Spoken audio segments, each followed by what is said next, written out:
Il est 18h35, nous allons pouvoir débuter cette séance, cette première séance du conseil municipal, issue des élections du 15 mars. C'est symbolique, ça. C'est pas un lapsus, c'est un symbole. Qui anime, moi donc oui, issu des élections municipales du 15 mars, dans un contexte un peu particulier. J'avoue qu'aucun d'entre nous ne pensait devoir faire ce premier conseil, ici même d'ailleurs dans la salle polyvalente. Nous avons l'habitude maintenant de faire nos conseils dans la salle du conseil municipal, salle des mariages en mairie, dont le cadre est reconnu par tous, mais bon, le contexte veut que nous faisions ce premier conseil, cette première séance du conseil municipal dans des conditions particulières. Alors, le premier tour s'est déroulé le 15 mars. Vous le savez, il n'y a pas eu de deuxième tour, mais les électeurs mabliraux ont décidé de donner une majorité à l'une des trois listes. J'y reviendrai tout à l'heure. Et nous n'avons pas été en capacité d'installer ce conseil municipal, puisque le 23 mars était décrété ceci pour de nous, l'état d'urgence sanitaire qui a été prolongé jusqu'au 10 juillet, tout récemment. Vous le savez. Donc, pas d'installation de notre conseil municipal. Il a fallu attendre l'ordonnance du 13 mai et le décret du 14 mai pour d'abord que votre date d'entrée en fonction soit fixée le 18 mai. Vous êtes donc entré en fonction de conseiller municipal le 18 mai. Et il nous était demandé par cette ordonnance, ce décret, d'organiser l'installation du conseil municipal dans les 5 à 10 jours qui suivaient. Nous sommes le 28, le 10e jour. Ça nous a permis de préparer très correctement ce conseil municipal, parce que préparer un tel conseil municipal dans de telles conditions, c'est quand même pas simple. Et je veux quand même d'emblée remercier nos services qui ont quand même beaucoup travaillé, aussi bien au niveau administratif que technique, pour que nous ayons les conditions de distanciation sociale en particulier suffisantes pour siéger dans de bonnes conditions sanitaires. Donc le cas particulier, vous le connaissez, distanciation physique, nous portons un masque. Ce que je vous propose peut-être, c'est de le garder un peu jusqu'au vote. Le vote se fera avec des mobilités.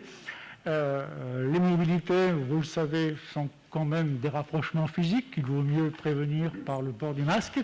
Et dès que le maire sera élu, dès que les maires adjoints seront élus, je vous proposerai de le quitter. Ce sera quand même plus simple, plus confortable pour échanger, et en particulier pour écouter les propos du futur maire de la commune de Mably. Voilà, donc je regrette, comme vous, nous aurions aimé avoir avec nous beaucoup de monde. Je pense bien sûr à nos familles, nos amis, nos conjoints. Je pense aussi à la population de Mably, aux habitants de Mably, qui souvent se déplacent pour cette première séance du conseil municipal, qui a une valeur très solennelle, très symbolique. Et je pense aussi aux anciens élus, qui souvent viennent accompagner cette première séance. Je pense qu'on peut même symboliquement leur dédier cette séance, parce que beaucoup d'entre eux m'ont dit, et vous ont dit sans doute, qu'ils seraient heureux d'être présents avec nous. J'ai pour habitude, lors de cette première séance, de donner les résultats des élections municipales de ce 15 mars 2020. Nous avions en présence trois listes.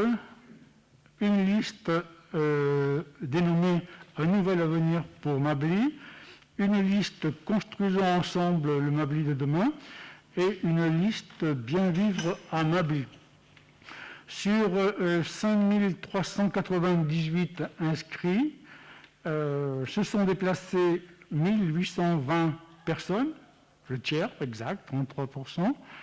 Les blancs et les nuls ont été comptabilisés à 96, ce qui nous donne un total de bulletins exprimés à 1724. Ont obtenu, dans l'ordre d'inscription en sous-préfecture pour un nouvel avenir pour Mably, 369 voix, soit 21,4%, donnant, vous vous rappelez, le mode de calcul et de désignation du nombre d'élus en fonction de la proportionnelle au suffrage universel direct. 3 conseillers pour cette liste.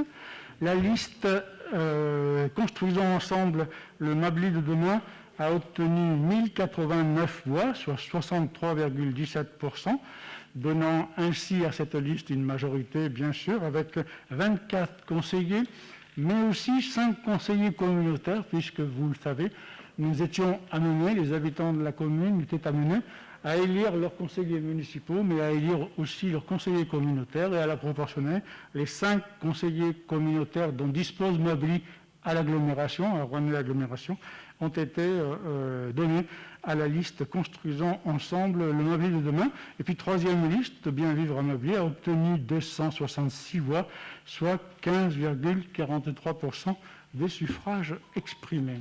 Voilà. Donc, le quorum est atteint, nous pouvons siéger. Le quorum, vous le savez, a été abaissé par décret aussi. 30% de présents suffisent à autoriser la tenue de ce premier conseil municipal. Chaque élu pouvait disposer de 2 pouvoirs, ce qui n'est pas habituel. La présence quasi parfaite des conseillers municipaux nous autorise à siéger, et j'ai donc plaisir à installer officiellement le conseil municipal de Mably dans toutes ses prérogatives, sans oublier de désigner un secrétaire de séance. Il est habituel en début de chaque séance d'avoir un secrétaire de séance qui est un élu, et la tradition veut que ce soit le plus jeune d'entre nous qui soit pour la première fois le premier secrétaire de la première séance du nouveau conseil municipal de Mably. Je regarde Arnaud Pegon.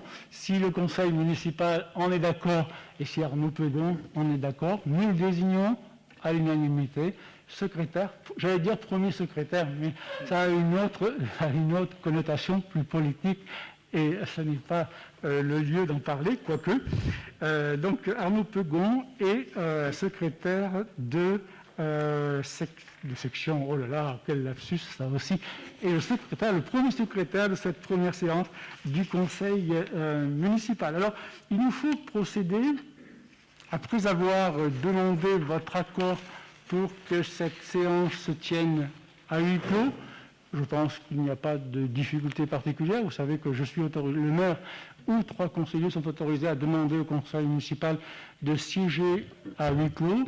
Je vous fais cette proposition dans le contexte particulier qui nous réunit aujourd'hui, et je pense qu'il n'y aura pas d'opposition de votre part pour continuer à siéger à huis clos, sachant que toutes nos séances de chaque conseil sont publiques.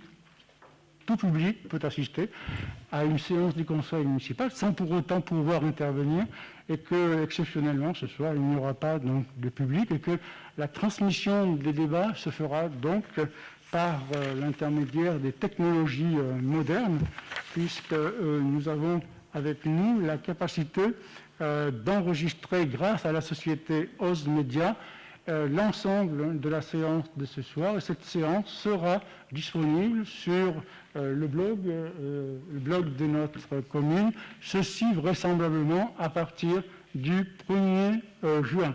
Donc vous pouvez communiquer autour de vous pour que ceux qui n'ont pas pu assister à cette séance puissent y assister indirectement et en différé, comme on dit à la télévision, pour pouvoir bénéficier quand même de la tenue de cette première séance.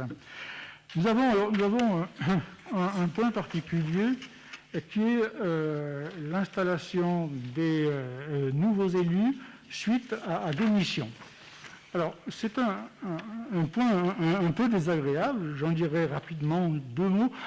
J'avoue personnellement, et je parle vraiment à titre personnel de maire sortant, ne pas comprendre ces démissions aussi rapides après une élection aussi importante que les élections municipales de la commune de Mably. Qu'il y ait des contraintes personnelles, je le comprends très bien.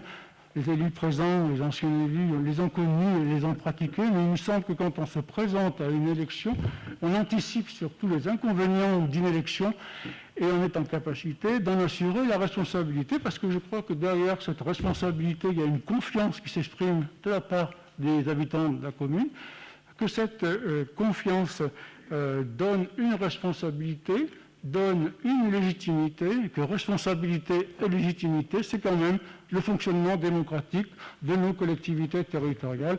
Et je trouve dommage que déjà, dès le départ, nous ayons un certain nombre de démissions, comme cela d'ailleurs avait été le cas il y a 6 ans, en 2014. Alors, je dis ça aussi parce que c'est du travail pour nos services. À chaque fois, aller chercher le candidat suivant, en prévenir bien sûr la sous-préfecture, attendre la réponse du candidat suivant qui vient ou qui ne vient pas, le rappeler. J'avoue que nos services ont eu autre chose à faire ces temps-ci qu'à faire cette gymnastique administrative. Voilà, c'est dit.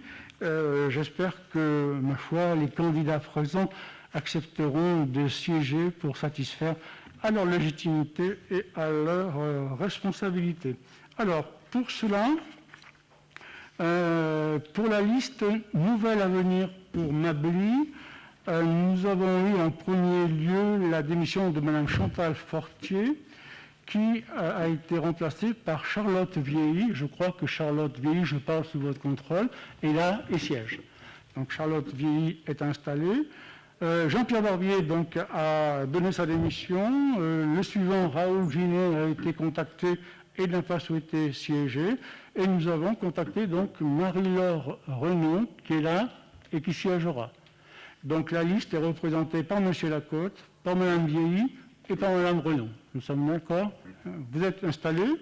Et puis pour la liste Bien Vivre à Mably, Mylène Nouvet nous a écrit qu'elle ne siégerait pas. Son suivant, M. Amaury Sapin, ne siégera pas. Nous avons contacté Mme Ghislaine Fayet, dont nous avons reçu aujourd'hui même la réponse. Mme Fayet est là? Elle n'est pas là. Donc Mme Fayet démissionnera. Nous avons reçu son courrier. Elle a été convoquée. Donc elle est considérée comme absente excusée. Et d'ici la prochaine séance, le suivant de la liste sera contacté pour savoir s'il souhaite siéger au sein de cette assemblée. Voilà. Donc vous voyez quand même une gymnastique un peu compliquée et je remercie nos services qui ont pris quand même beaucoup de temps pour nous apporter aujourd'hui les éléments nécessaires à une décision sereine. Donc pour la liste Bien Vivre à Mably, pour l'instant siège Bruno Barriquin qui est présent et nous attendons le candidat suivant, Mme Fayet, pour savoir si à son tour il souhaite siéger, ce que je souhaite véritablement. Bien, je vais donc laisser la place à la doyenne d'âge, Françoise Floton, qui aura la belle mission de présider l'Assemblée communale et de pouvoir faire élire le futur maire de Mably. Pour ma part, je vais donc me retirer. C'est un moment qu'on attend toujours depuis très longtemps, et puis le temps passe et ce moment arrive. C'est à la fois un moment de satisfaction pour une très belle expérience personnelle, vous vous en doutez, un moment de satisfaction parce que c'est le choix que j'ai fait, et ce choix aujourd'hui prend corps, et puis bon, un moment de regret, un peu de tristesse de quitter la plus belle fonction, je crois, élective, pour avoir pu rencontrer, et pour chacun d'entre vous aussi, un certain nombre d'élus de différentes fonctions, départementales, régionales, nationales. Tous les élus reconnaissent que la plus belle fonction, c'est la fonction de maire d'une commune, parce qu'elle est à la fois à la jonction de ce qui relève de stratégie politique de développement et de leur réalisation dans toute leur concrétude. Donc c'est une très belle fonction que je suis heureux d'avoir assumée pendant 3 mandats. Cette période est un peu particulière, nous ne pensions pas la vivre de cette façon-là. Je voudrais rendre hommage à 2 fonctions publiques. La première, c'est la fonction hospitalière. Les soignants ont joué un rôle essentiel, fondamental, risqué, Un grand nombre d'entre eux en ont payé le prix fort.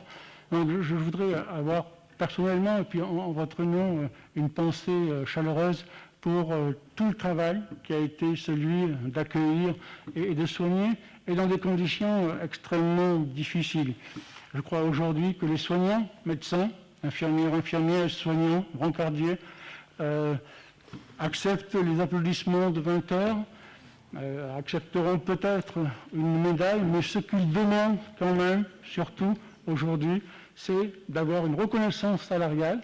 Nous sommes parmi les pays d'Europe les moins rétribués, nos personnels soignants sont les moins rétribués, et que moyens leur soient donnés. Je crois qu'il y a une question de dignité de professionnels, et que si on veut que cette dignité soit vraiment respectée, il nous faut leur donner très rapidement les moyens d'assurer les soins dont nous avons tous besoin un jour ou l'autre. La deuxième fonction publique, c'est la fonction publique territoriale. Je ne parlerai pas de la fonction d'État, cela nous entraînerait beaucoup trop loin, mais je voudrais quand même saluer nos fonctionnaires.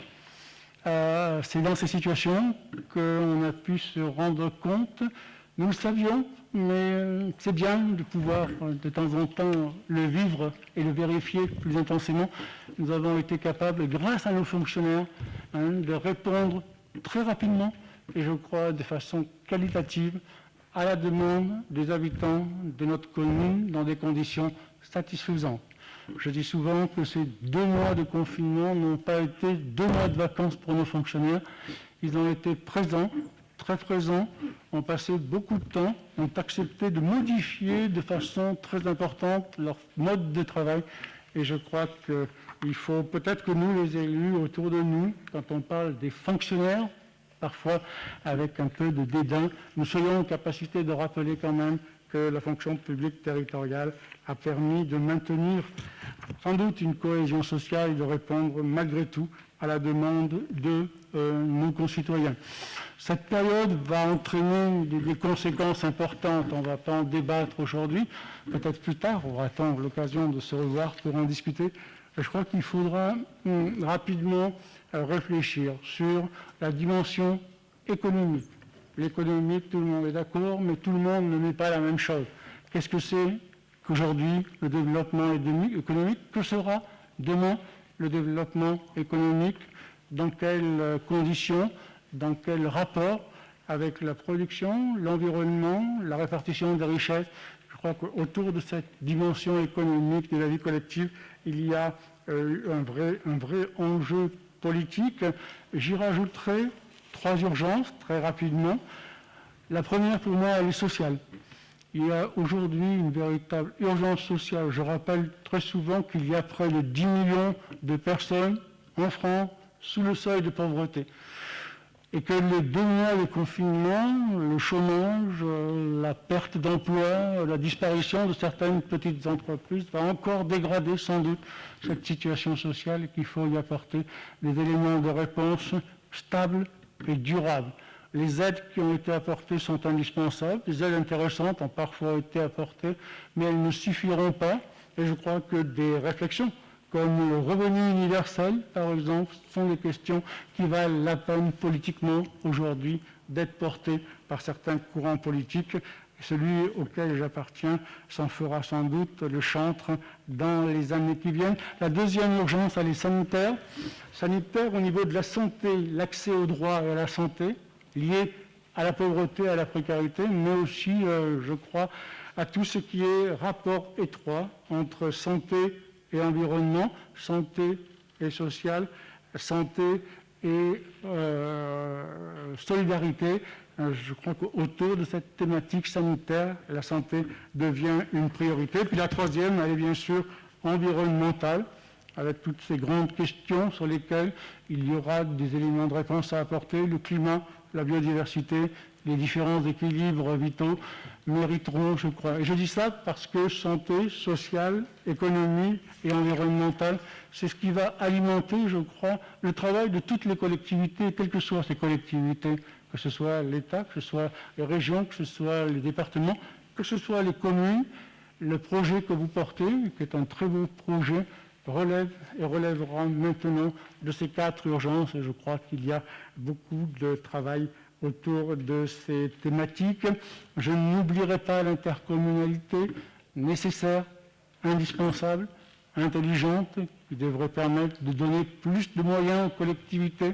Ce bloc communal, intercommunal, ce bloc communal, comme on l'appelle, doit, je crois, pouvoir être véritablement un sujet de travail politique qui n'a pas suffisamment été développé jusqu'à présent, et en particulier lors du mandat 2014-2020.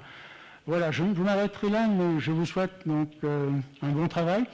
Je sais que le projet que vous portez est un projet qui s'inscrit dans une tradition politique, mais qui a été largement irrigué par des apports extérieurs. Et je crois que la majorité, mais aussi les oppositions, sauront apporter du son nouveau à ce qui relève d'une tradition politique historique ici à Mably. Je vous souhaite donc bon travail. Vous serez bien accompagnés. Vous serez bien accompagnés. Il y a derrière moi les cadres qui ont travaillé beaucoup ces temps-ci. Ils ont cette fibre, on dit la fibre sociale, mais ils ont la fibre territoriale. Et je crois que vous pourrez être très très bien accompagnés. Sachez que vous serez bien accompagnés dans une compétence, une efficacité et une loyauté totale. Je voudrais avoir une pensée toute particulière pour quelqu'un qui n'est pas là aujourd'hui, qui n'est pas là, et elle le regrette, et je crois que ceux qui la connaissent bien, et j'en suis, le regrettent aussi, c'est Monique Courciol. Monique, c'est peut-être celle qui connaît le mieux l'histoire des conseils municipaux, puisqu'elle les prépare depuis très longtemps, bien avant 2001. Monique Courciol préparait les conseils municipaux. Elle aime ça. Elle y apporte vraiment une contribution technique, mais aussi une très belle contribution personnelle. J'avais toujours plaisir à lire les comptes rendus de nos conseils municipaux, parce qu'il y avait bien sûr le contenu des échanges que nous avions eus, mais il y avait aussi le rendu des prises de parole, et ça donnait une humanité, une lumière humaine à des propos parfois un peu arides sur le plan technique. Et Monique Courciol a eu une première période difficile, l'année 2019-2020, pour des raisons de santé. Elle a repris son travail et elle est à nouveau obligée de s'arrêter ce soir pour se soigner. Donc je disais tout à l'heure que je pouvais dédier en votre nom ce conseil municipal aux anciens élus, mais avec votre accord, je le dédie très volontiers aussi à Monique Courciol, parce que ce soir, elle nous manque. Voilà, je vous remercie de m'avoir écouté pendant ces quelques minutes. J'appelle Françoise Coton donc à prendre la présidence de ce conseil municipal pour l'élection du futur maire de Mably. Merci beaucoup.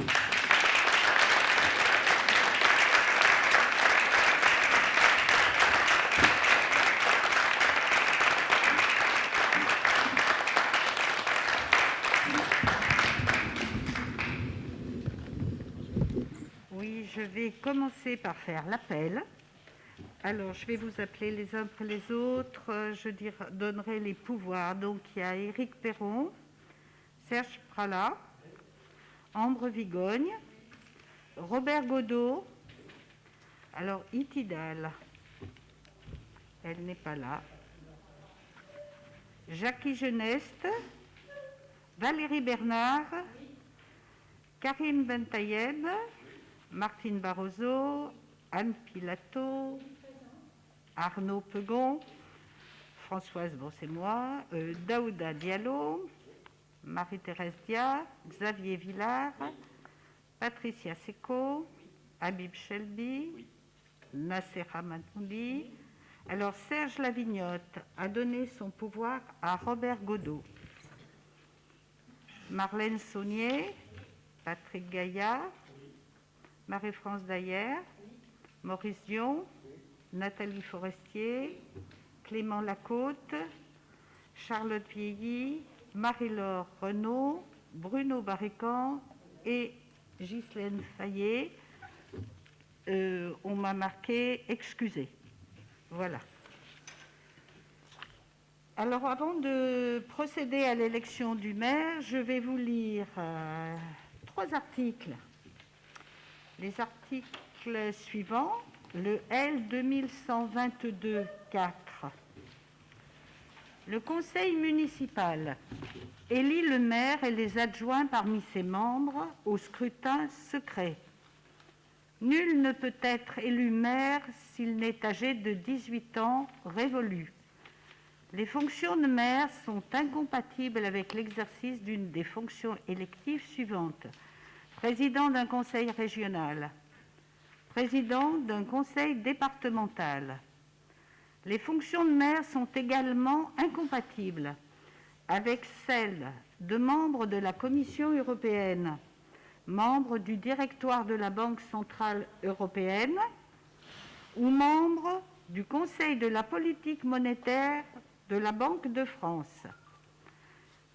Tout maire exerçant une fonction ou le plaçant dans une situation d'incompatibilité prévue par les 2e et 3e alinéas cesse de ce fait même d'exercer ses fonctions de maire. En cas de contestation, l'incompatibilité prend effet à compter de la date à laquelle la décision juridictionnelle confirmant l'élection devient définitive. Le suivant, c'est le L 2122-5. Les agents des administrations ayant à connaître de la comptabilité communale, de l'assiette, du recouvrement ou du contrôle de tout impôt et taxes ne peuvent être maires ou adjoints, ni en exercer même temporairement les fonctions dans toutes les communes qui, dans leur déplacement de résidence administrative, sont situées dans le ressort de leur service d'affectation. La même incompatibilité est opposable dans toutes les communes du département où ils sont affectés au comptable supérieur du Trésor et aux chefs de services départementaux des administrations mentionnés au premier alinéa. Elle est également opposable dans toutes les communes de la région ou des régions où ils sont affectés aux directeurs régionaux des finances publiques et aux chefs de services régionaux et d'administration mentionnés au premier alinéa. Et je vais passer au dernier, le L 2122-7. Le maire est élu au scrutin secret et à la majorité absolue. Si après 2 tours de scrutin, aucun candidat n'a obtenu la majorité absolue, il est procédé à un 3e tour de scrutin et l'élection a lieu à la majorité relative. En cas d'égalité de suffrage, le plus âgé est déclaré élu. Après cette lecture des 3 articles, je vais passer à la constitution du bureau. Donc, on va demander à Arnaud d'être secrétaire et je vais demander à 2 assesseurs. Je vais proposer, s'il en est d'accord, à Bruno Barrican d'être assesseur. C'est bon, Bruno ? Voilà, et je vais demander à Clément Lacôte. Okay. Voilà. Alors, on va procéder à l'élection. Pour cette élection, vous avez des bulletins devant vous.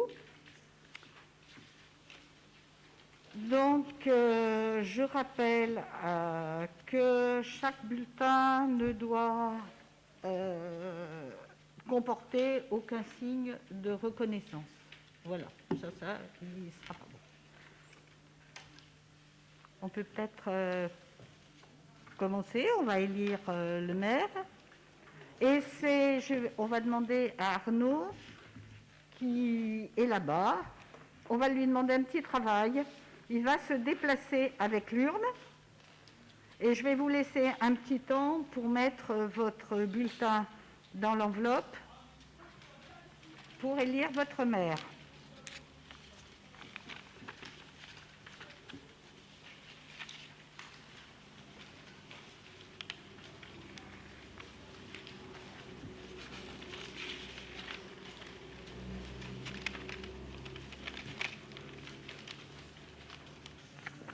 Non, c'est Arnaud qui va me donner les noms et je vais les cocher sur ma liste. Alors, si ça ne t'ennuie pas de me les donner.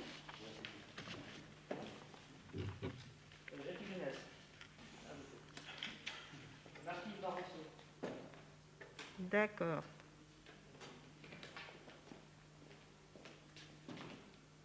Robert Godot.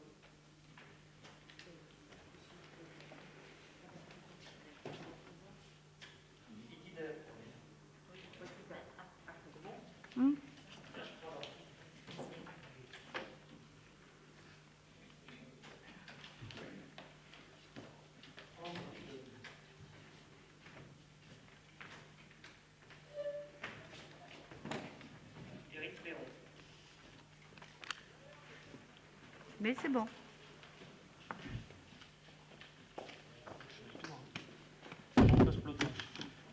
Voilà.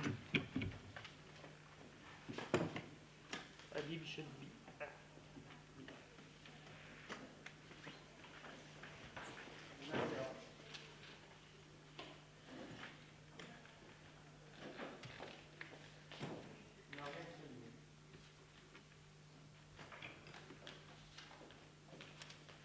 Patrick Gaillard.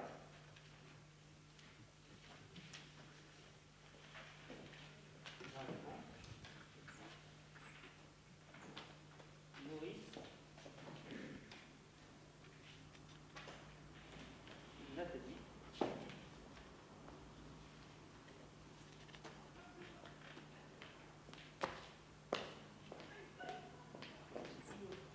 Alors, c'est pour... D'accord.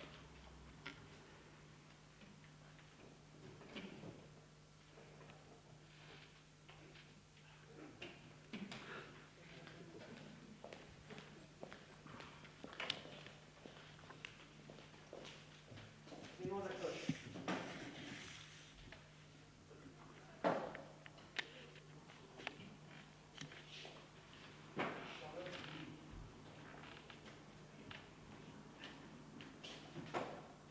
Bruno Barrican.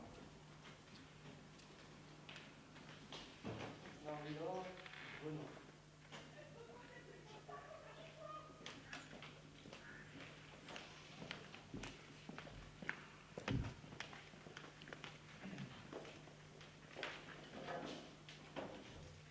Patricia Seco. Xavier. Là.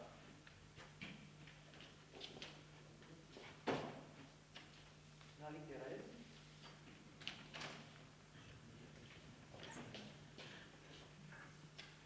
Dalida.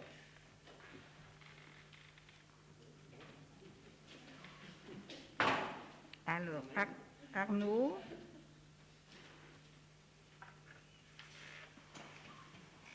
Anne.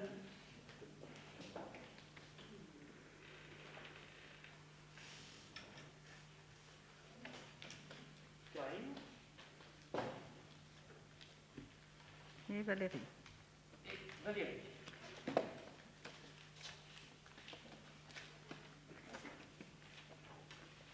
Bon, ben on va reposer l'urne là et on va passer au dépouillement immédiatement. Donc les deux assesseurs, voilà, et vous m'annoncerez les...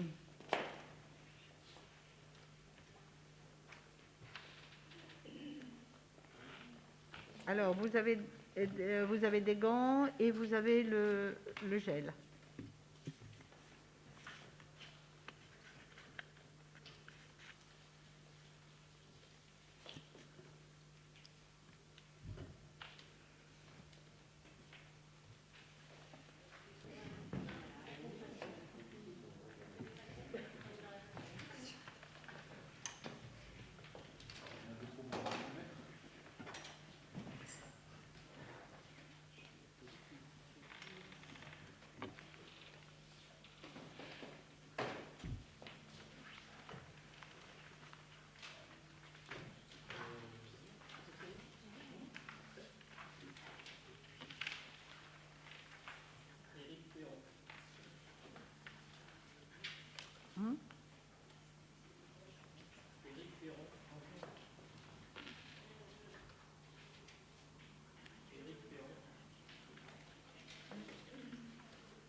Bon, alors, si je ne me suis pas trompée, on était 28 personnes présentes, ou avec pouvoir, et une personne absente. Donc, il y a 4 blancs et 24 Éric.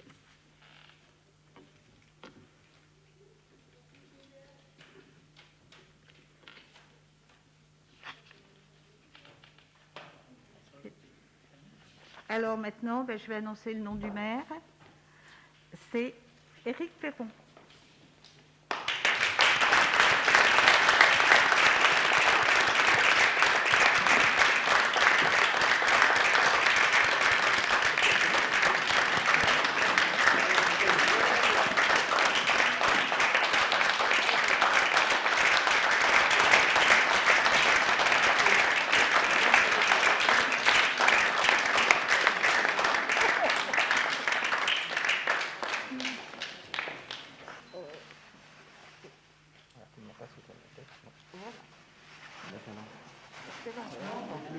Non, c'est le bleu.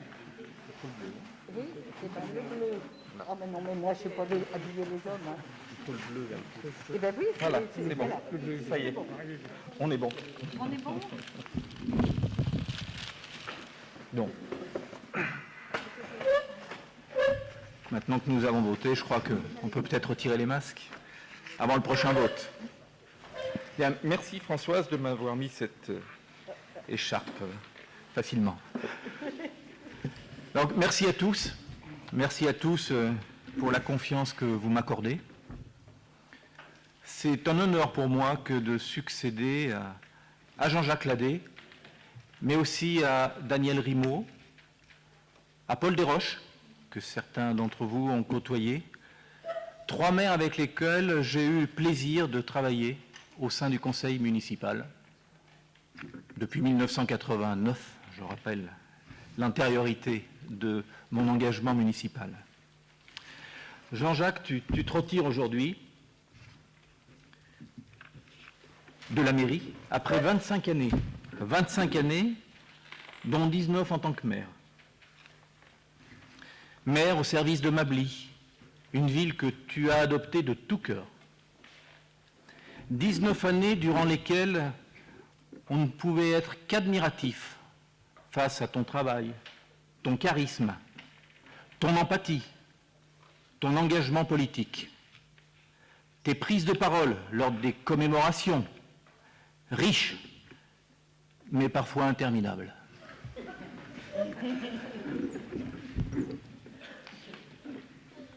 Je vais tout mettre en œuvre pour être à la hauteur de la fonction qui est la mienne maintenant. Pour tous les Mablyros, pour les élus engagés auprès de moi, avec une pensée émue pour Serge Lavignotte qui ne peut être présent ce soir. Pour les services municipaux, auxquels j'adresse des remerciements appuyés pour leur implication dans la gestion de cette crise sanitaire que nous traversons encore. Je pense particulièrement à nos cadres qui en ont perdu leur repère temporel pour faire fonctionner nos services, à nos agents sur le terrain pour lesquels le service public n'est pas un vain mot. Pour preuve, 3 d'entre eux ont été contaminés au sein de l'école cible Jacques Prévert. J'ai une pensée émue pour Monique Courciol, qui n'est pas présente ce soir et qui jusqu'alors n'avait raté aucun conseil d'installation. Ce nouveau mandat qui commence, enfin, sera pour nous tous, tout en suivant la voie tracée par les équipes précédentes, l'occasion de concrétiser un programme riche que nous avons élaboré ensemble. Une équipe grandement renouvelée qui piaffe d'impatience pour initier des projets innovants, proposer des idées nouvelles, j'en doute pas, source de motivation pour nos services. J'invite cordialement les 5 élus, j'espère que bientôt ils seront 5, issus des 2 autres listes, à participer activement au débat au sein des commissions permanentes dans lesquelles ils siégeront. 6 années s'ouvrent à nous afin d'œuvrer au développement de Mably pour que notre commune demeure vivable, viable et équitable. Je vous remercie.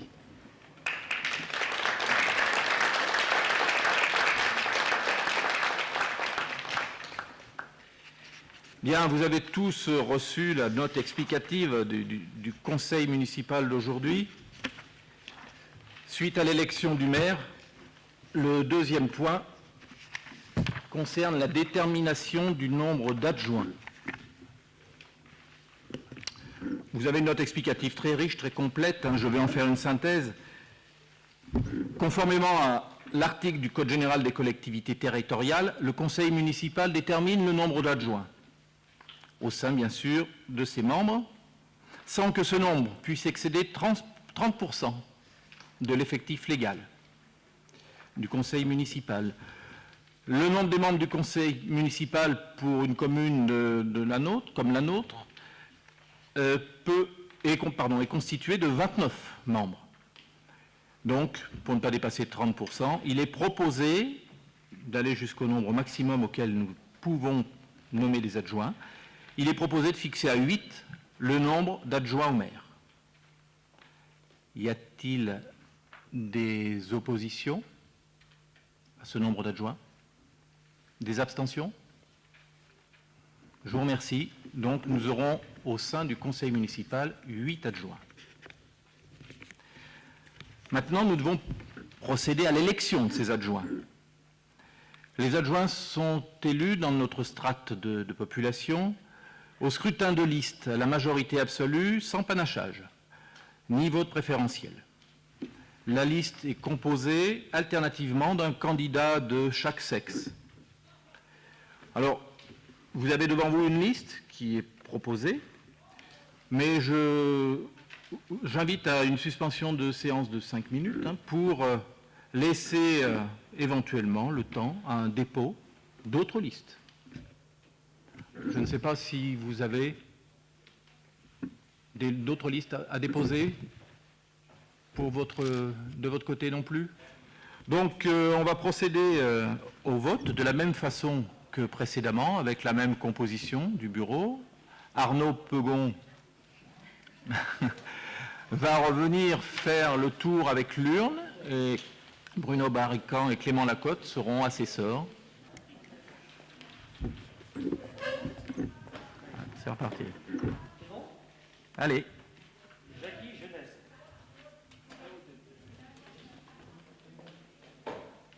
Martine. Robert.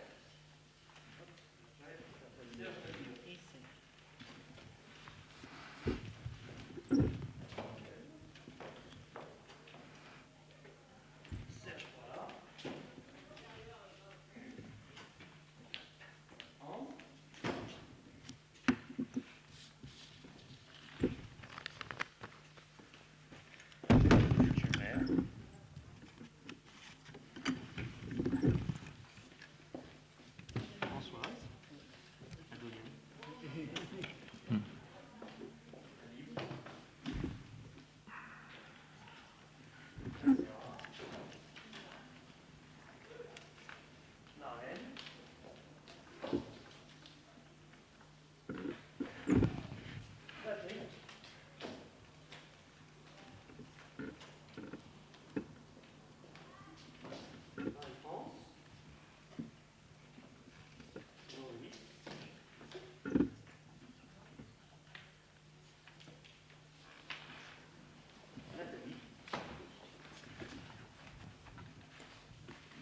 arrêté tout. Ils ont tous voté de toute façon, je m'en fous.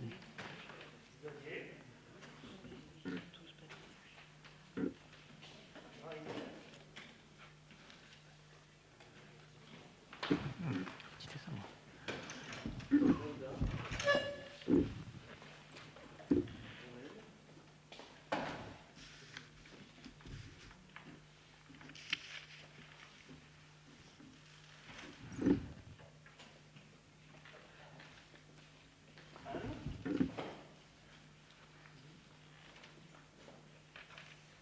Karine. Valérie. Il n'y a pas les 5 minutes pour la séance. S'il veut en déposer une. J'attends. Je propose.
Bien, donc la liste présentée par le groupe Construisons Ensemble Mably de demain obtient 23 voix, une enveloppe vide et 4 blancs. Donc la liste, les 8 adjoints de cette liste obtiennent la majorité absolue et sont donc élus. Alors je voudrais appeler, dans l'ordre de présentation de la liste, Serge Prala,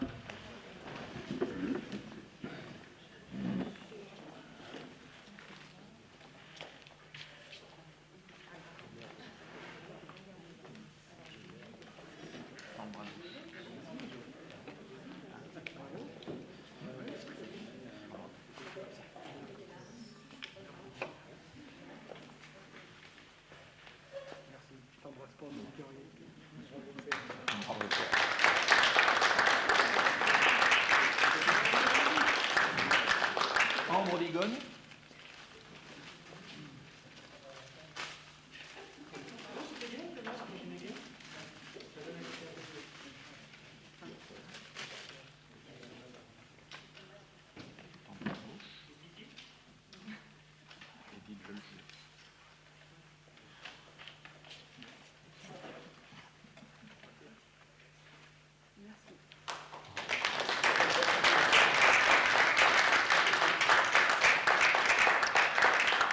Robert Gonneau.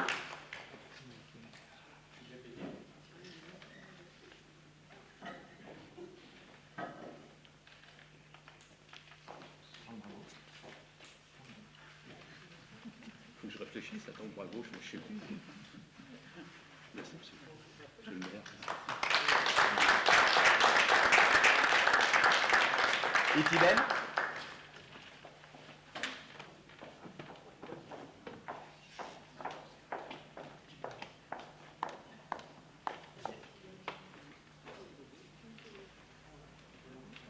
Bras gauche, ouais.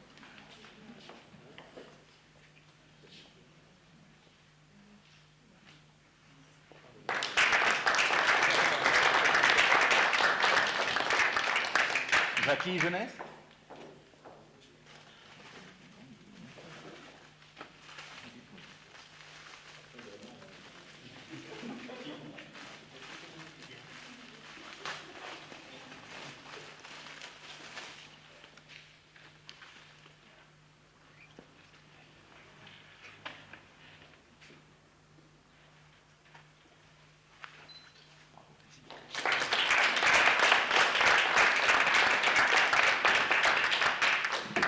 Françoise Peloton.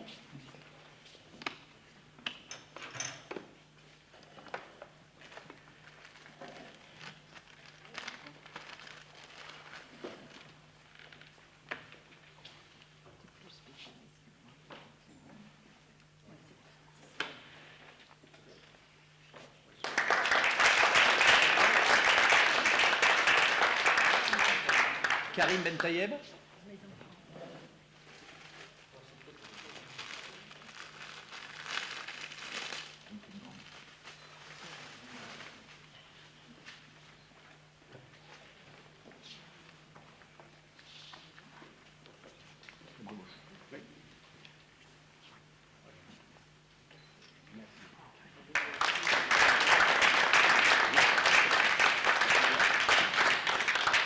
Et Valérie Bernard.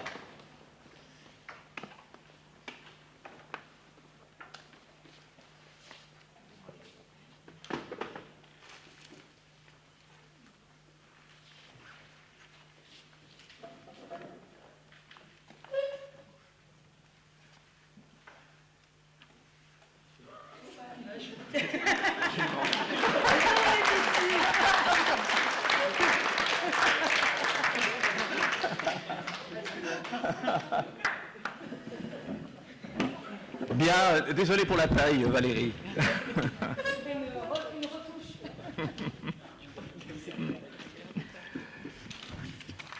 Bien, donc vous pourrez prochainement vous installer avec votre commission respective. Hein.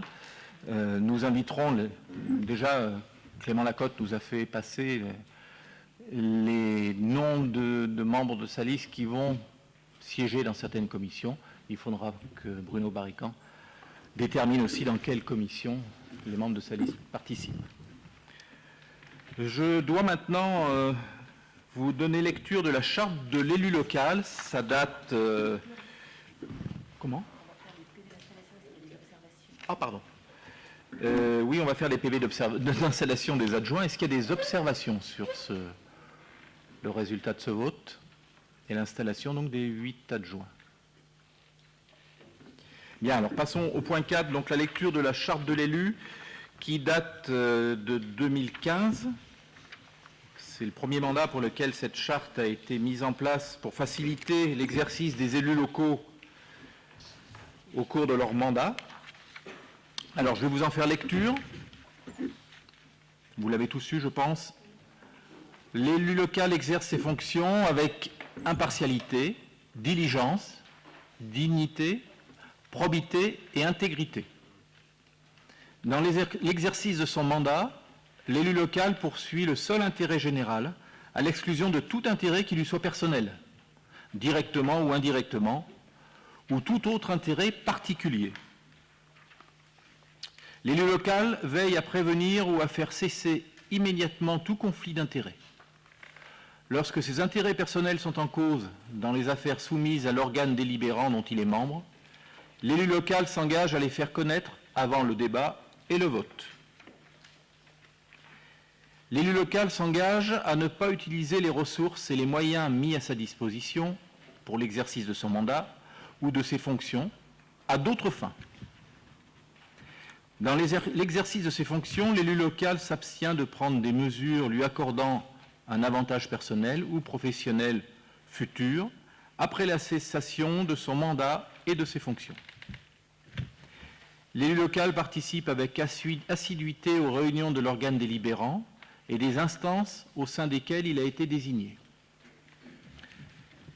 Issu du suffrage universel, l'élu local est et reste responsable de ses actes pour la durée de son mandat, devant l'ensemble des citoyens de la collectivité territoriale, à qui il rend compte des actes et décisions pris dans le cadre de ses fonctions. Donc voilà une charte qui permet de bien asseoir le rôle de l'élu local.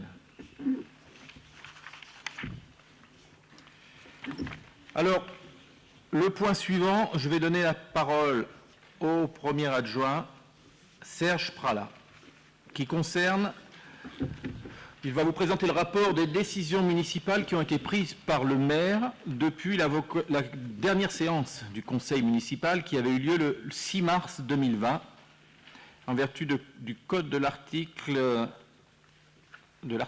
Code général des collectivités territoriales, L 2122-22. Donc, Serge, on va te passer le micro. Bien, mesdames, messieurs, chers collègues, vous le savez ou pas, mais le conseil municipal, au début de chaque mise en place, accorde au maire un certain nombre de délégations pour permettre un suivi régulier de la vie municipale, parce que s'il fallait réunir le conseil municipal chaque fois qu'il y a une décision à prendre, on serait en réunion permanente. Donc le conseil municipal accorde au maire donc, un certain nombre de délégations, et je vais vous faire lecture des décisions municipales qui ont été prises depuis la dernière réunion du conseil. Alors, par délibération du 22 avril 2014, modifiée et complétée par les délibérations du 19 février 2016, 31 mai 2017 et 23 février 2018, le conseil municipal a accordé à monsieur le maire et aux adjoints, en cas d'absence ou d'empêchement du maire, une délégation de pouvoir en vertu de l'article L 2122-22 du Code général des collectivités territoriales, CGCT. Alors, pour faire face à l'épidémie de Covid-19, on en a déjà beaucoup parlé, la loi d'urgence, en date du 23 mars 2020, a été adoptée portant prorogation des mandats des conseillers municipaux et prorogation des délégations données par l'Assemblée délibérante au maire. L'ordonnance numéro 2020-391 du 1er avril 2020 visant à assurer la continuité du fonctionnement des institutions locales et de l'exercice des compétences des collectivités territoriales a précisé les mesures dérogatoires. Parmi ces mesures, les exécutifs locaux exercent, par une délégation qui leur est confiée de plein droit par l'article 1er de l'ordonnance, la quasi-totalité des attributions que le conseil municipal peut leur déléguer par délibération. Pour Mably, conformément au premier paragraphe de la présente délibération, le conseil municipal avait actionné la majorité des possibilités offertes par l'article L 2122-22 du Code général des collectivités territoriales. Donc, en fonction de ses pouvoirs délégués, le conseil municipal doit être tenu informé des décisions prises. Effectivement, le conseil municipal donne délégation, mais en retour, il doit être tenu informé des décisions qui ont été prises. Donc, depuis la convocation à la séance du conseil municipal du 6 mars 2020, Monsieur le maire a donc pris les décisions municipales suivantes. Et vous avez la liste de l'ensemble de ces décisions. Donc là, exceptionnellement, c'est la première, je vais vous donner la liste de l'ensemble, mais les conseils municipaux suivants, vous aurez préalablement au conseil, vous recevrez l'ensemble des décisions, la liste de l'ensemble des décisions qui auront été prises, vous aurez tout le temps de la consulter. Alors, s'il y a des remarques ou des demandes de précision, à ce moment-là, vous le ferez au conseil, mais aujourd'hui, je vais vous faire la liste. Décision municipale numéro 2020-22. Prestation de conseil juridique et de précontentieux hors défense et représentation en justice, approbation marché avec la SELARLBLT, droit public. C'est un cabinet juridique avec qui la mairie travaille. Décision municipale numéro 2020-23, reconduction marché public de prestations intellectuelles, prestations juridiques, représentation en justice avec la SELARLBLT, droit public. Décision municipale numéro 2020-24, hébergement au chalet du col de la Loge, prestation de la SARL Les gens de montagne du col de la Loge. C'est une prestation qui a été faite par nos animateurs avec une petite colonie de jeunes de chez nous. Décision municipale 2020-24, hébergement, je viens de vous le dire. Décision municipale 2020-27, assurance dommages aux biens avec Groupama, avenant annuel de régularisation. Décision municipale numéro 2020-28, intervention d'une psychologue dans le cadre de l'analyse de la pratique professionnelle auprès des 3 agents du service enfance jeunesse médiation de Mably. Décision municipale numéro 32, recours à une psychologue du travail dans le cadre de l'analyse de la pratique professionnelle pendant la période de la crise sanitaire. Ensuite, diverses décisions. Décision municipale 2020-25, service culture, modification de la régie de recettes pour l'encaissement de la redevance d'occupation du domaine public des forains. Décision municipale 2020-26, assurance, acceptation indemnité versée par AXA France IARD pour des dégâts occasionnés au domaine public rue Edmond-Rostand. Autrement dit, c'est pour l'autorisation d'encaisser les sous. Décision municipale 2020-29, aliénation d'un tractopelle JCB 3CX à la société JCB Lioma. Autrement dit, nous nous sommes séparés d'un tractopelle. Décision municipale numéro 2020-30, concession nouvelle de 30 années au cimetière de Mably, numéro JB34/2025. Décision municipale numéro 2020-31, location d'un appartement communal situé 12 rue de Guise à Mably, approbation du renouvellement temporaire bail d'habitation à monsieur et madame Capera. Ce sont les logements d'urgence que nous avons à la commune. Décision municipale numéro 2020-33, programme de travaux 2020 concernant l'amélioration de l'accessibilité dans divers bâtiments communaux, demande de subvention au titre de la dotation d'équipement des territoires ruraux.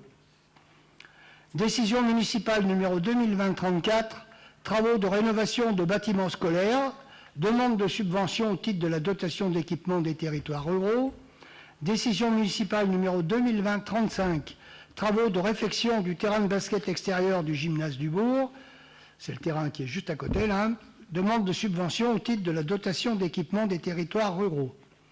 Décision municipale numéro 2020-36, mission d'assistance à maîtrise d'ouvrage en vue de la restructuration des écoles de Mably, demande de subvention au titre de la dotation d'équipement des territoires ruraux. Décision municipale numéro 2020-37, travaux de rénovation thermique dans différents bâtiments communaux, demande de subvention au titre des dotations d'équipement des territoires ruraux et de soutien à l'investissement. Décision municipale numéro 2020-38, location d'un appartement communal situé 4 rue du 19 mars à Mably, reconduction temporaire, bail d'habitation. Décision municipale, service culture, modification, numéro 2020-39, service culture, modification de la régie de recettes et d'avances, Décision municipale numéro 2020-40, location d'un appartement communal situé 1 rue du Parc à Mably, reconduction temporaire d'un bail d'habitation. Décision municipale numéro 2020-41, requête présentée par la SARL Pompe funèbre régionale des Marbreries funéraires Jean-Luc et Jean-Jacques Père auprès du tribunal administratif de Lyon sous le TA numéro 1909 382 contre la délibération numéro 6 du conseil municipal de la commune de Mably en date du 25 octobre 2019, autorisation d'ester en justice et désignation d'un avocat. Là, il s'agit d'un contentieux que nous avons avec les établissements pairs, à savoir la chambre funéraire, à propos de la délégation de services publics. Marielle, si vous voulez donner 2 ou 3 précisions, mais rapidement, parce que... Vous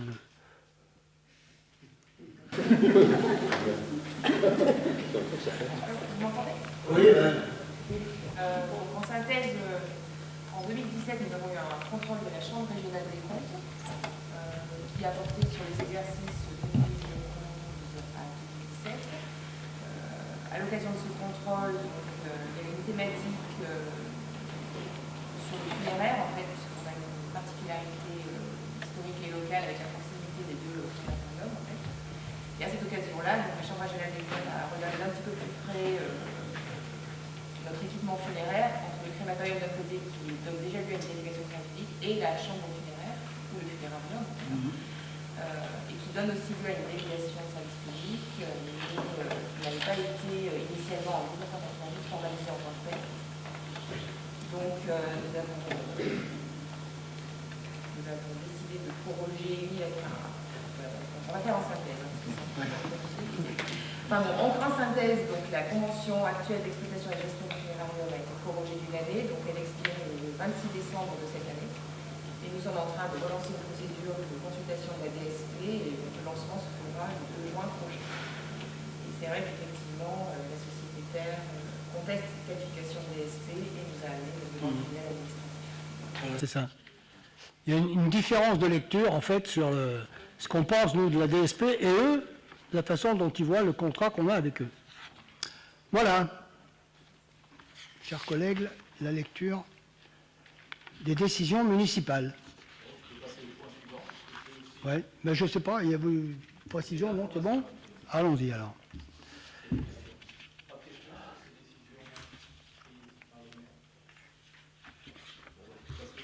Eh bien oui, donc le point suivant, c'est les délégations de pouvoir accordées au maire, donc pour la suite.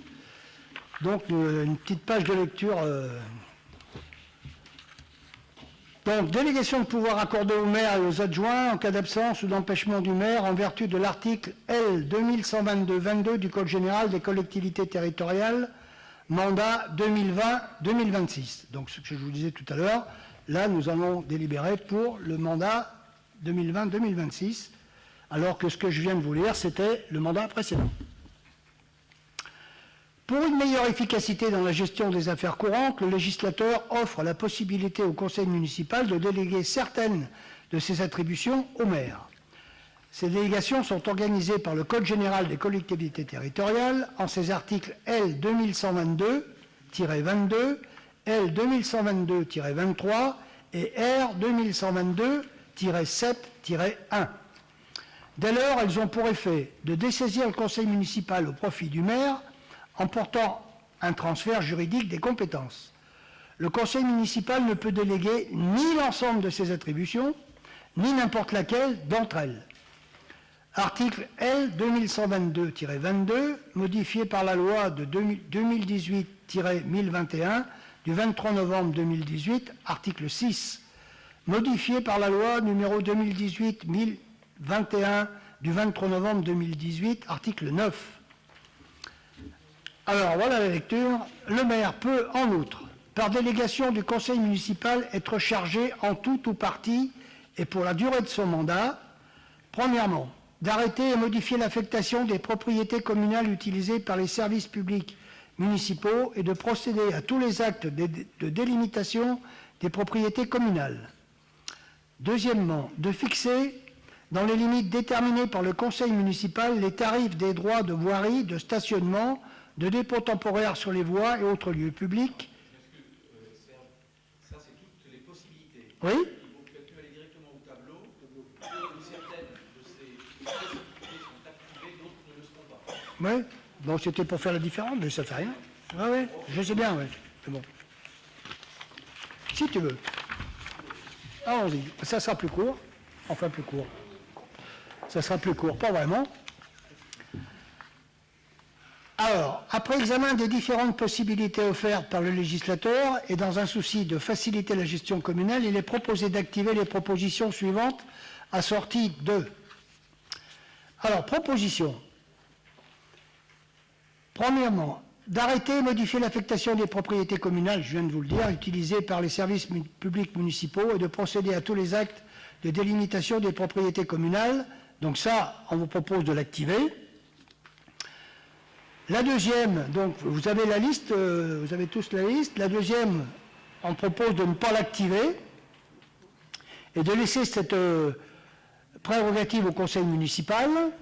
La troisième, de procéder dans les limites fixées par le conseil municipal à la réalisation des emprunts destinés au financement. Alors je vais vous donner l'activation avec la rédaction proposée. De procéder à la réalisation des emprunts dans la limite des inscriptions budgétaires votées par le conseil municipal destinées au financement des investissements prévus par le budget et aux opérations financières utiles à la gestion des emprunts, y compris les opérations de couverture des risques de taux et de change, ainsi que de prendre les décisions mentionnées au 3 de l'article L 1618-2 et au A de l'article L 2221-5-1 sous réserve des dispositions. Ensuite, de ce même article et de passer à ses effets les actes nécessaires. Quatrièmement, de prendre activation donc avec la formule suivante. De prendre toute décision concernant la préparation, la passation, l'exécution et le règlement des marchés et des accords cadres de travaux, de fournitures ou de services d'un montant inférieur à 214 000 € hors taxes, indépendamment de la nature du marché ainsi que toute décision concernant leurs avenants ne relevant pas de la commission d'appel d'offres lorsque les crédits sont inscrits au budget. La signature des documents susmentionnés sont signés par le maire, les adjoints selon les règles de suppléance en cas d'empêchement du maire ou la DGS.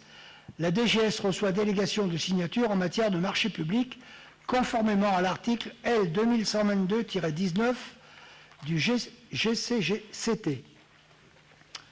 Cinquièmement, activation donc avec la rédaction suivante. De décider de la conclusion et de la révision du louage de choses pour une durée n'excédant pas 12 ans, tant que le domaine public communal que pour le domaine privé communal.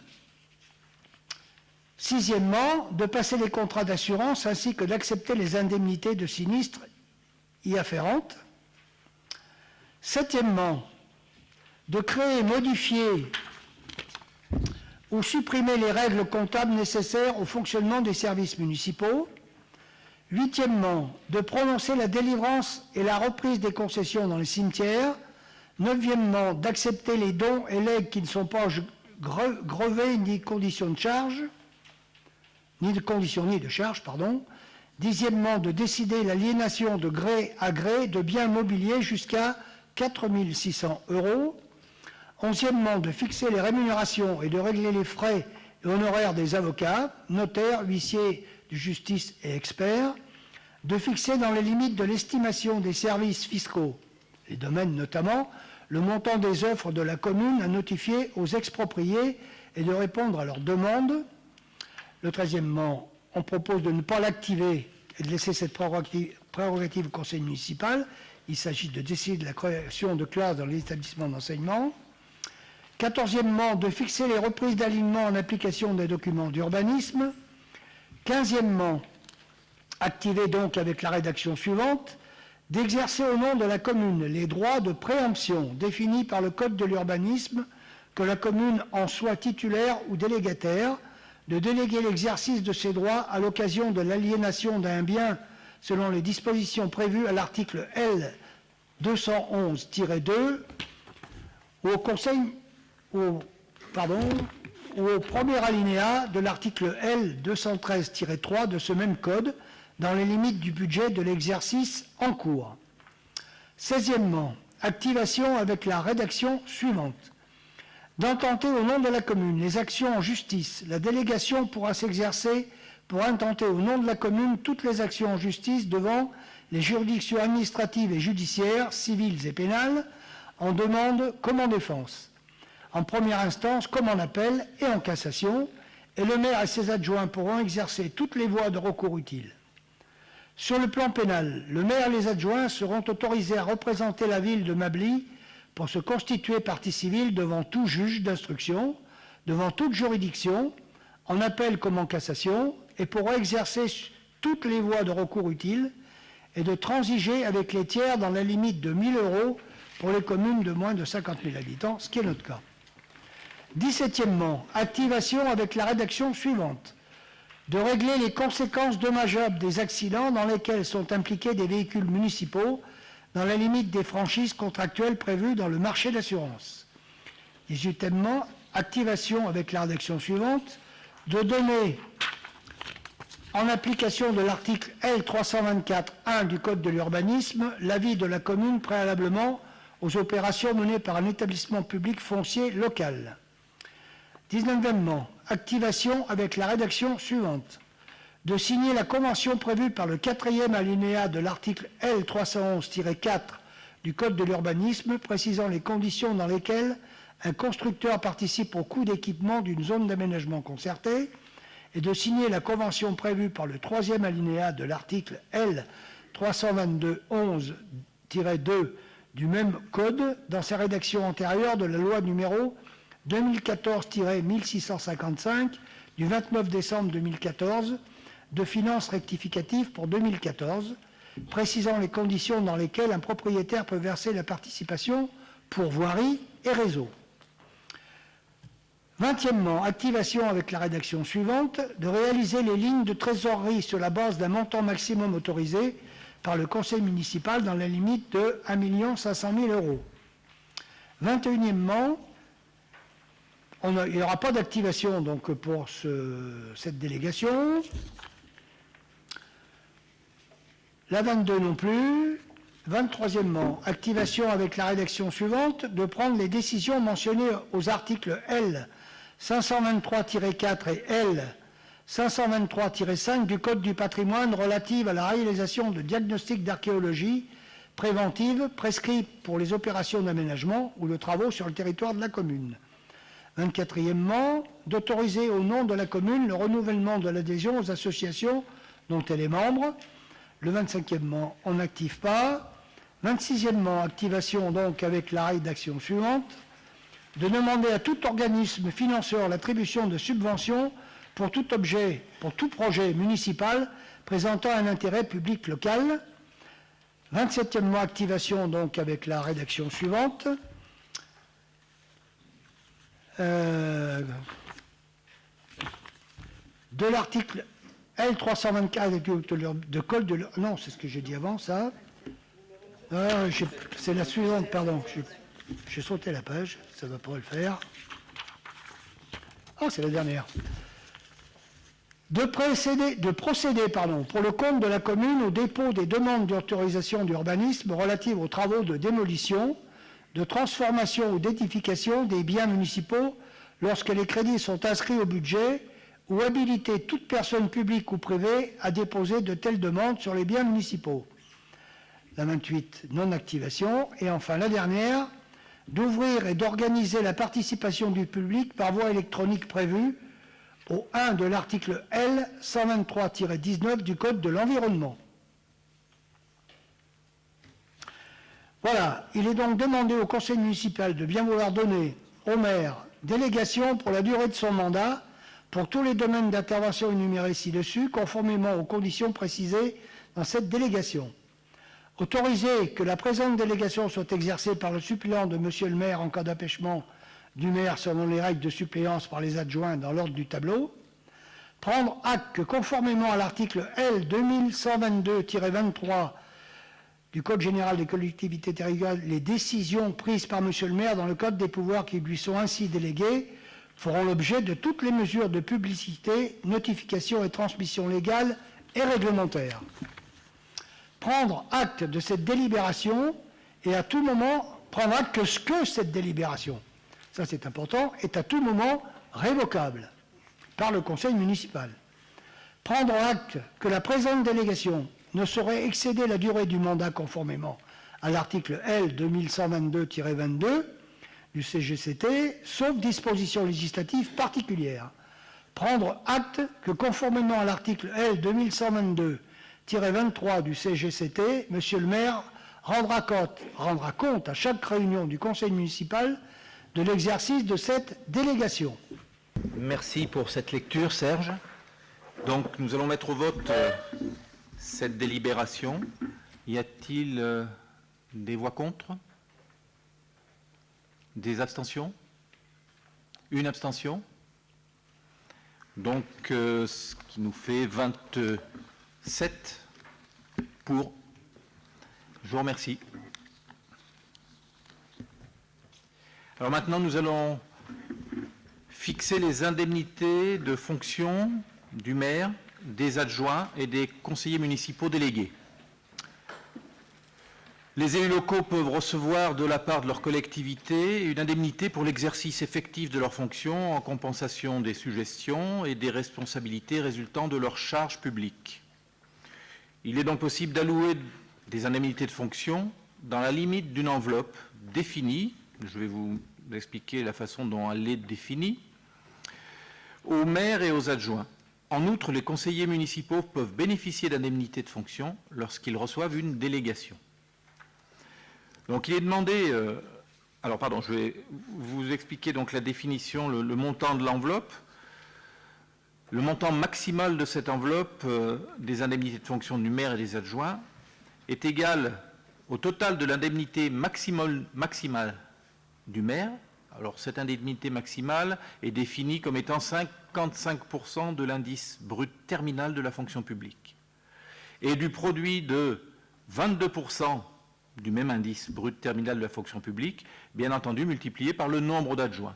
Ce qui nous fait un total de cette enveloppe, en prenant l'indemnité de 55% et 8 fois celle de 22%, de 8 984,53 €. Donc, il est demandé au conseil municipal de bien vouloir fixer les indemnités aux maires, adjoints et conseillers municipaux délégués de la manière suivante. À compter du 28 mai 2020, le montant des indemnités sera fixé avec les taux suivants. Pour le maire, 54,995 même % de l'indice brut terminal. Pour les 8 adjoints, 20,5% de l'indice terminal. Et donc, une indemnité à destination des conseillers délégués qui seront au nombre de 3, de 4% de l'indice brut terminal.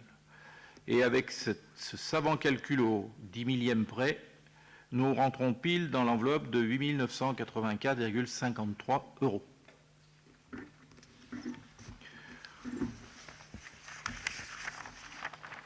Donc, bien entendu, les crédits correspondants sont prévus et inscrits au budget. Donc, on va mettre au vote cette délibération. Qui est contre? Est-ce qu'il y a des abstentions? Bien. Donc, à l'unanimité, les indemnités de fonction sont adoptées. Le point suivant, le point 8, concerne l'élection des membres titulaires et suppléants à la CAO, la commission d'appel d'offres. Donc, suite aux élections du 15 mars, il convient de constituer cette commission qui est à caractère permanent et qui se réunira en fonction des besoins. Alors, à quel moment elle se réunit, cette commission d'appel d'offres, conformément au Code général des collectivités territoriales? Elle se réunit pour les marchés publics dont la valeur estimée hors taxe est égale ou supérieure au seuil européen. Vous avez eu en annexe un document qui vous précise ces seuils européens. Ils vous sont rappelés dans le tableau qui est à la suite ici. Lorsqu'il s'agit de marché de fourniture et de services, il faut déclencher l'intervention de la CAO, la consulter, à partir de 214 000 euros, hors taxe. Et lorsque c'est un marché de travaux, à partir de 5 350 000 euros, toujours hors taxe. Donc ces seuils sont révisés tous les 2 ans par la Commission européenne. Alors, la constitution de cette commission, dans une commune comme la nôtre, supérieure à 3 500 habitants, doit comporter, en plus du maire, 5 membres de l'Assemblée, élus en son sein. Il s'agit, et 5 suppléants également, il s'agit d'un scrutin de liste, sans panachage ni vote préférentiel. Par contre, c'est un scrutin de liste suivant le système de la représentation proportionnelle. Donc, là aussi, les groupes autres que le groupe majoritaire peuvent présenter une liste, même si elle est incomplète. Est-ce que vous avez une proposition à faire de candidat à la CAO? Bruno Barrican? Non. Clément Lacoste? Non plus. Donc vous avez devant vous un bulletin de vote sur lequel il vous est proposé les 5 membres titulaires et les 5 membres suppléants. Donc pour la 3e fois, nous allons appeler Arnaud pour faire le tour pour ce vote.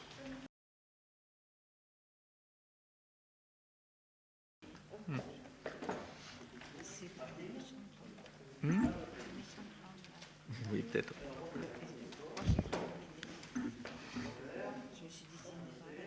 Ça peut être une erreur.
Je peux pas, j'en ai pas.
deux femmes.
Pour la liste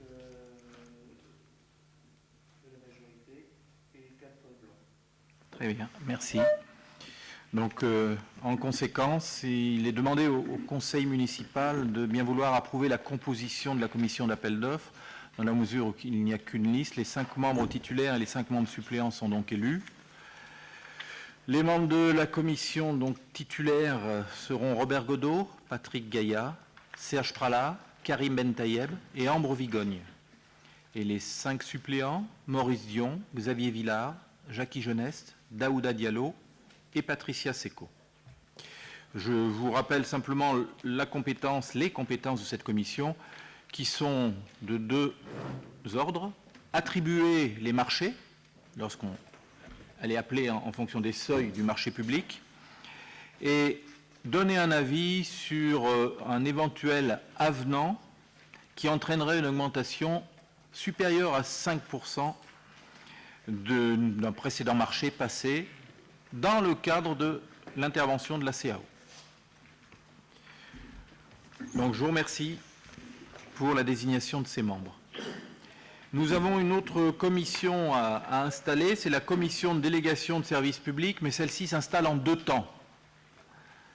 D'abord, la première chose dont nous allons délibérer aujourd'hui, c'est de fixer les règles de dépôt de liste.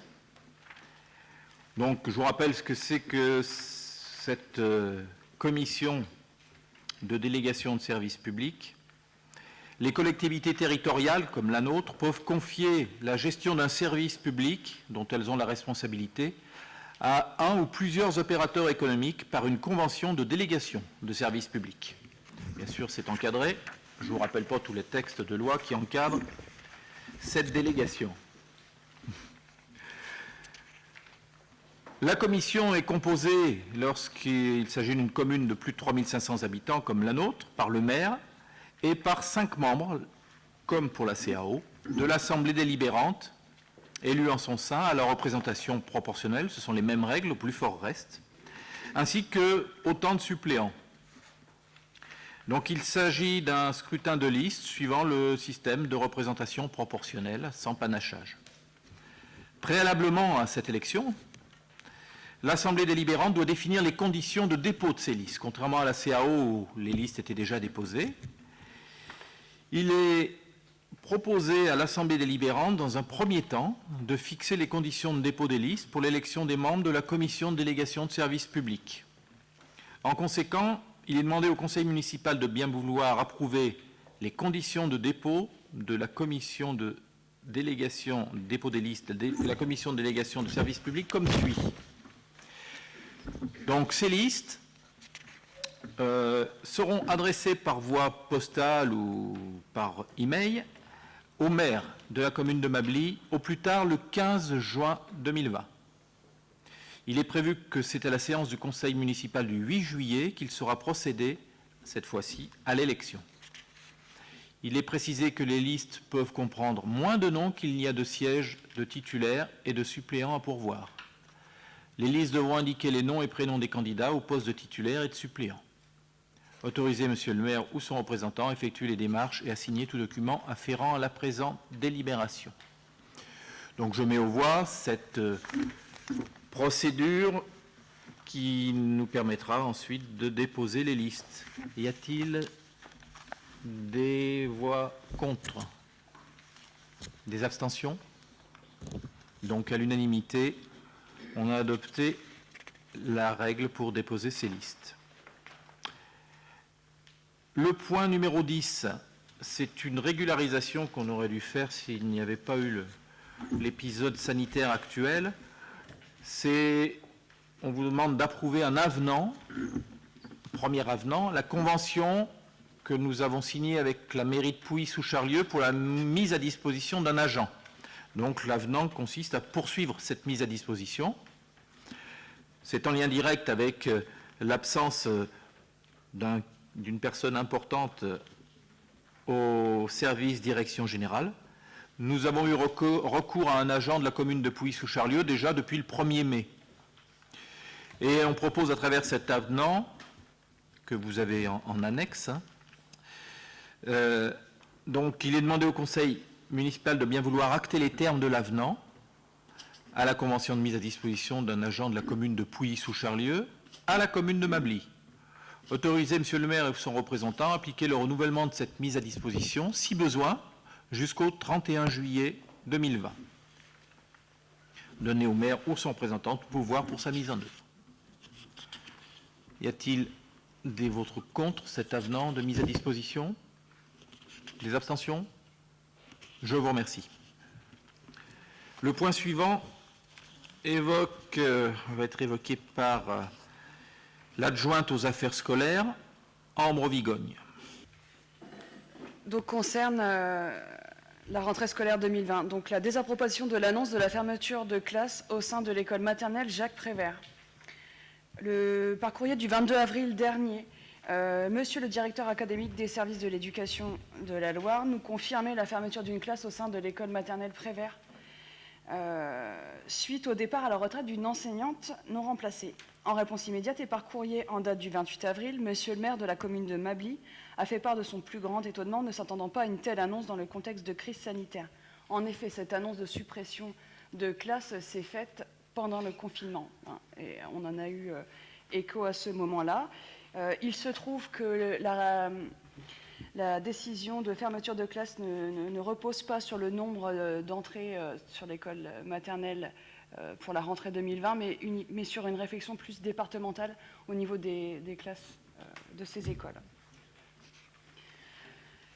Aussi, compte tenu du fait que près de ce groupe scolaire, nous sommes dans le quartier Noyon-Troyon et que nous avons des projets en partenariat étroit avec Orphéor pour de nouvelles habitations, 240 logements locatifs sociaux sont sur ce parc et il va être rénové. Une requalification urbaine sur le quartier était à prendre en compte dans justement le nombre d'enfants qui afféraient à cette école. La municipalité donc refuse et désapprouve l'annonce de la fermeture de cette classe sur l'école maternelle Prévert. Elle demande également à ce qu'il y ait une étude plus poussée justement sur les effectifs départementaux des différentes écoles et souhaite également être associée à la réflexion de la carte scolaire pour la prochaine rentrée. Puisque la commune est tout le temps associée justement, on demande son avis, quand les cartes scolaires sont révisées chaque année. Et il se trouve que dans le contexte actuel avec la crise, la communication a été plus compliquée et cette commission et cet avis surtout n'a pas pu être rendu par la commune. C'est pour ça que nous nous positionnons maintenant sur cette position. Par conséquent, il est proposé au conseil municipal de s'opposer à la fermeture d'une classe au sein de l'école maternelle Jacques Prévert pour la rentrée 2020-2021, de demander à bénéficier d'une nouvelle analyse de l'ensemble des mesures proposées dans toutes les communes de la Loire, y compris celles dont la population est supérieure supérieur au seuil des 5000 habitants, comme la commune de Mably, afin de neutraliser certaines fermetures pour la prochaine rentrée, et ce, dans une véritable concertation menée étroitement avec l'équipe enseignante, les élus municipaux et la direction académique. Et un exemplaire de cette présente délibération sera adressé à Monsieur le directeur académique des services de l'éducation de la Loire, ainsi qu'aux parents d'élèves et aux enseignants de l'école maternelle élémentaire Jacques Prévert. Merci Ambre. Cette décision, effectivement, nous attriste dans le sens où c'est un quartier qui est classé en REP et qui mérite toute notre attention et toute l'attention, je pense, de l'éducation nationale. Donc voilà un exemple vraiment qui va à l'encontre de la politique éducative que l'on veut mener sur ce quartier, sur toutes nos écoles de Mably, mais sur ce quartier en particulier. Donc voilà pourquoi nous vous proposons de nous opposer à cette fermeture de classe. Donc je vais mettre aux voix cette délibération. Y a-t-il des votes contre? Oui, pardon. C'est juste pour faire remarquer aussi que j'ai appris dans le cadre de cette fermeture, on en a discuté aussi au sein de notre liste, que les syndicats d'enseignants étaient écartés maintenant avec une nouvelle loi, les écartés des négociations dans la carte scolaire. Je ne sais pas si on a eu cette info, mais ce qui est sûr, c'est que nous n'avons pas été dans la négociation. Oui, en plus. Et avant d'avoir l'information officielle, elle a été diffusée par la bande bien avant. Il a fallu insister pour vraiment avoir une confirmation officielle. Donc, pas d'abstention, j'ai bien entendu. Donc, à l'unanimité, cette délibération est adoptée. Je vous en remercie. Alors, en questions diverses, il n'y en a pas de questions diverses, je crois, Madame la directrice ? Non, par contre, Bruno Barrican, si tu veux bien. Donc, le temps des élections municipales est pour notre commune terminé. La période de confinement peut-être aussi. Cette période a été pour beaucoup un moment difficile, modifiant radicalement nos habitudes de vie, souvent bien établies. Cette épreuve sanitaire, sociétale, économique est venue renforcer les fondements de notre engagement au sein de la vie bien vivre à Mably. Le Covid-19, on le sait maintenant, est d'origine animale. La déforestation et la mondialisation des échanges sont entièrement responsables de sa transmission à l'homme ou de sa rapide dispersion planétaire. Cette pandémie vient après celle du SRAS, de l'Ebola, du H1N1, et si rien ne change, il y en aura d'autres. Ce que nous venons de vivre n'est que la répétition générale à l'échelle 1 millième de ce qui nous attend avec le réchauffement climatique.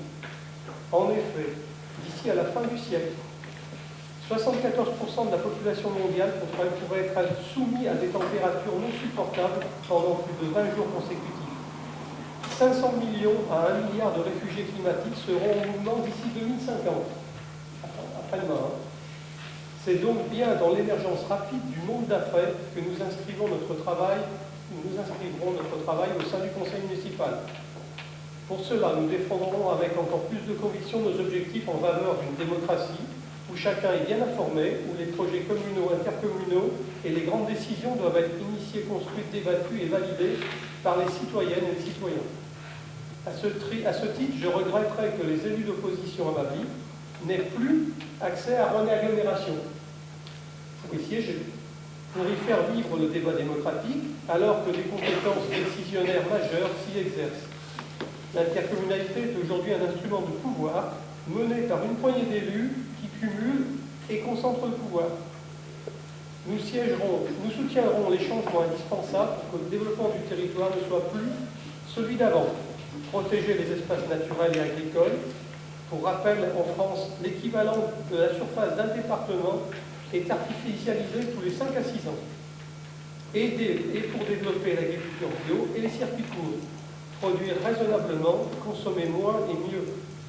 Que l'aménagement urbain ne soit plus centré seulement autour de la voiture et que les modes de déplacement doux et de transport collectif soient réellement priorisés. Les exigences de la transition écologique et de la justice sociale sont intimement liées. Chaque vie compte. Nous affirmons que Mably et l'agglomération doivent s'inscrire dans une vision humaine, solidaire et digne en luttant contre la pauvreté et la précarité. Nous pensons qu'une ville appartient à toutes celles et tous ceux qui la font vivre, qui l'habitent, et à ce titre, nous reconnaissons à tous et à toutes, de toutes origines, de toutes situations, le droit d'être inclus, intégré, inséré dans la communauté. et donc de participer à son amélioration. Le droit de pouvoir être logé décemment, le droit de pouvoir se nourrir et se vêtir, le droit à un accès réel aux soins, le droit à un égal accès à la culture, le droit d'être traité dignement et de voir son humanité reconnue, quelle que soit son origine, quelle que soit sa situation sociale, quel que soit son handicap. Nous nous engageons à toujours agir pour faire respecter ces droits primordiaux nécessaires à l'émancipation. Pour nous, cela signifie qu'une politique municipale inclusive et résiliente doit avoir comme objectif de porter et de participer à la transformation rapide du territoire dans les domaines de l'alimentation, de l'emploi, du logement, des déplacements, de la santé. L'implication d'un vivier associatif avec des soutiens et d'accepter des propositions et des innovations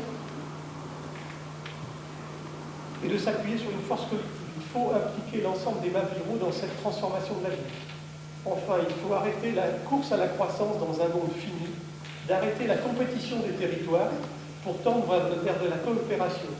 Un nouvel indicateur est donc à inventer pour évaluer les changements à apporter pour un développement durable.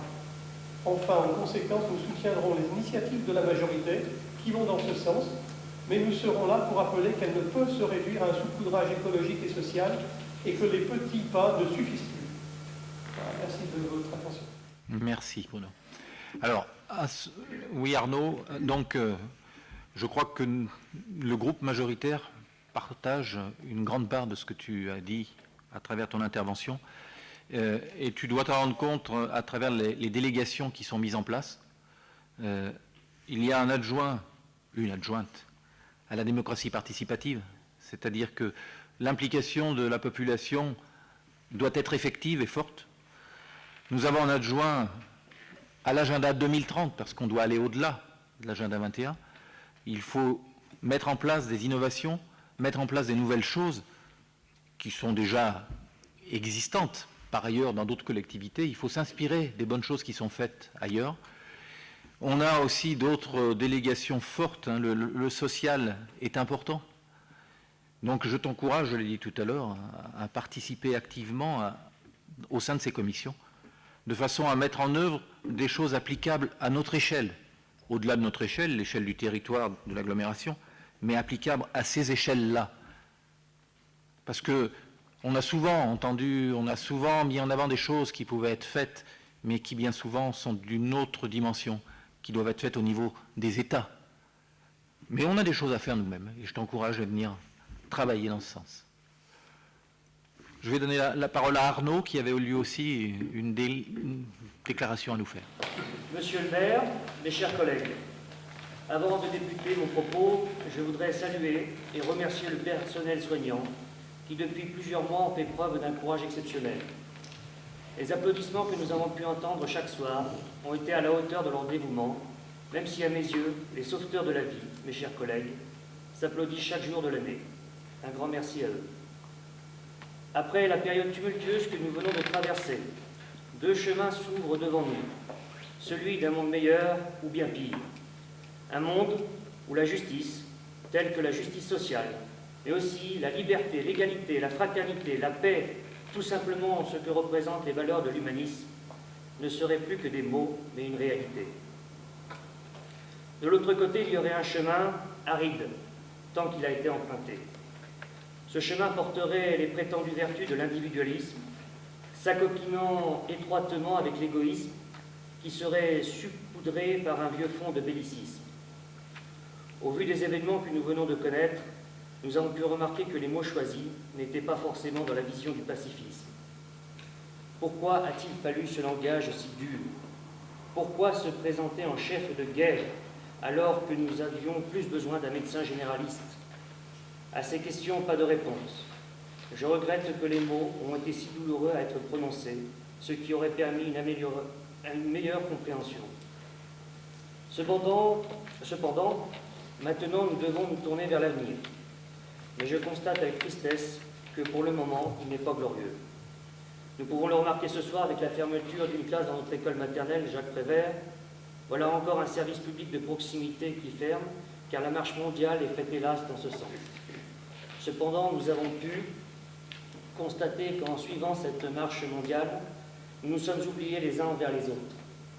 Certes, cette crise sanitaire est une tragédie, mais elle a pu nous permettre de renouer les uns avec les autres. Bien entendu, je n'oublie pas que nous sommes tous diverses et que nos idéaux sont tout autant. Mais ma génération, avec la part de naïveté qui va avec, et j'aimerais supposer que toutes les personnes qui sont ici partagent ce même sentiment, nous avons l'espoir que notre monde sera meilleur que demain. Voilà ce mot, espoir. Espoir que l'on pourra vivre plus dignement. Espoir que l'égalité des chances ne sera plus une simple illusion. Espoir que le monde comprenne que nous sommes tous des êtres vivants. Espoir de démarrer ensemble une société où les notions de partage seront plus ancrées dans nos mœurs. Tout simplement, espoir de profiter pleinement de la vie. Je vous remercie. Merci Arnaud. Clément Lacotte a une déclaration également. Le 15 mars dernier, nous avons tous été élus pour les 6 prochaines années à venir. La crise sanitaire que nous venons de traverser a chamboulé l'élection municipale. En effet, avec un taux d'abstention de plus de 66%, soit 1800 votants sur 5398, difficile de pouvoir se prétendre élu à la majorité. Le 15 mars dernier, vous qualifiez la campagne d'inexistante et décevante. Mais, monsieur le maire, doit-on rappeler de quelle liste provenait le tract déposé le 12 mars, dans lequel vous et votre liste preniez un malin plaisir à dénigrer vos adversaires? Étrangement, un jour avant la fin de campagne. Doit-on également vous rappeler que nos affiches, à nous, ont également été détériorées? Les élus de notre opposition seront présents tout au long du mandat 2020-2026. Solidarité, écologie, développement économique et bien d'autres font partie des principales valeurs que nous souhaitons défendre pour notre ville. Nous souhaitons que Mably devienne une ville moderne, dynamique, qui entre dans le 21e siècle, comme vous le citiez le soir de l'élection. Notre équipe est prête à se mettre au travail à vos côtés afin de garantir un nouvel avenir pour Mably. Vous pourrez bien évidemment compter sur nous pour soutenir les propositions qui vous sembleront justes pour Mably. Je vous remercie. Merci beaucoup. Nous n'allons pas revenir sur la campagne électorale, ou juste un peu. Tout simplement pour vous rappeler que le débat aurait pu être autre si débat s'était tenu. Je pense que la tradition démocratique sur Mably était portée très fort par l'association Culture et Loisirs qui, à chaque élection, organisait un débat entre les têtes de liste.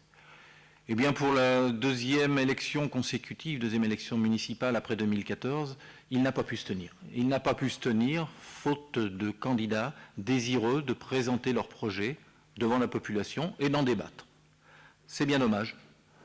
J'espère que pour les prochaines élections, on arrivera à avoir des débats plus constructifs. En attendant, j'entends très bien votre désir de participer avec l'ensemble des élus à la construction d'un Mably que l'on souhaite tous. Je crois qu'on est d'accord sur pas mal de points pour ce qui est du développement de la commune de Mably, avec des particularités pour chacun, qui nous amèneront à débattre, et à débattre constructivement. Alors, j'aimerais bien, avant de conclure cette séance, rappeler que Madame Ploton, Arnaud Pegon, Bruno Barrican et vous-même, Monsieur Lacotte, restiez là pour signer les procès-verbaux, suite aux différents scrutins qui ont eu lieu. Voilà, je ne sais pas quelle heure il est, mais en tout cas, il est l'heure de lever la séance. Je vous remercie pour cette séance bien particulière. J'espère qu'on verra le 8 juillet où on en est. Mais on se retrouve le 8 juillet pour le prochain conseil municipal.